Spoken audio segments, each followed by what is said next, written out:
आदरणीय दर्शक वृन्द, म यति बेला दैलेख जिल्लाको पर्यटकीय स्थल गुराँसे भ्यू टावरमा छु। तपाईहरुले सुन्नुभएको होला गुराँसे भ्यू टावरको बारेमा सामाजिक सञ्जालहरुमा, फेसबुकहरुमा हैन, त्यस्तै गरेर टिकटक बनाएर धेरै पोस्ट गरेको तपाईहरुले देख्नुभएको होला।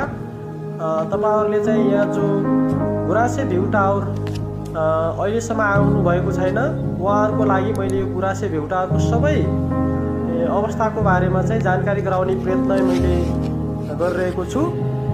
अहिले भर्खरै पूर्वबाट रुकुमको सिस्नी हिमाललाई छिचोल्दै सूर्य उदाइरहेको छ। तपाईहरुले दृश्यमा देखिरहनु भएको छ, यो हो गुराँसे भ्यू टावर, रानीमत्ता दैलेख। यहाँ भित्र रहेको यो भ्यू टावर भित्र रहेको यो डाँफे निकै कलात्मक रूपमा बनाइएको छ। यो डाँफे चरी राष्ट्रिय पक्षी पनि हो। र त्यस्तै गरेर तपाईहरुले दृश्यमा देखिरहनु भएको छ, यो लाली गुराँस, कृत्रिम लाली गुराँस हो। लाली गुराँसको बिरुवालाई एकदम कलात्मक रूपमा चाहिँ बनाइएको छ।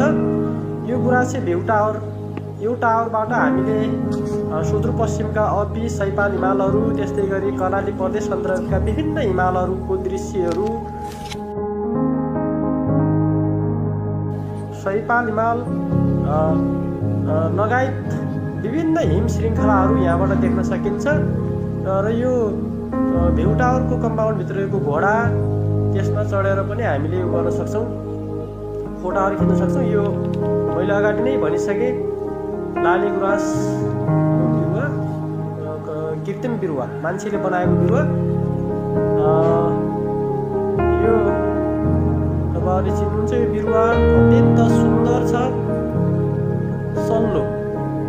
सल्लाको बिरुवा। र यो तपाईहरुले यो दृश्य जुन देखिरहनु भएको छ, यो भनेको सुर्खेत उपत्यकाको फाँटको यो पश्चिमपट्टिको फाँट हो। यो यहाँबाट चाहिँ बाँके बर्दिया लगायतका, कैलाली कञ्चनपुर लगायतका दृश्यहरू पनि अवलोकन गर्न सकिन्छ।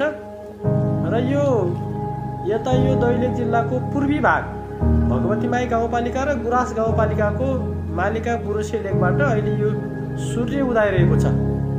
यति सुन्दर दृश्य है। एकपटक चाहिँ तपाईहरु यो ठाउँको भ्रमण गर्नुहोस्।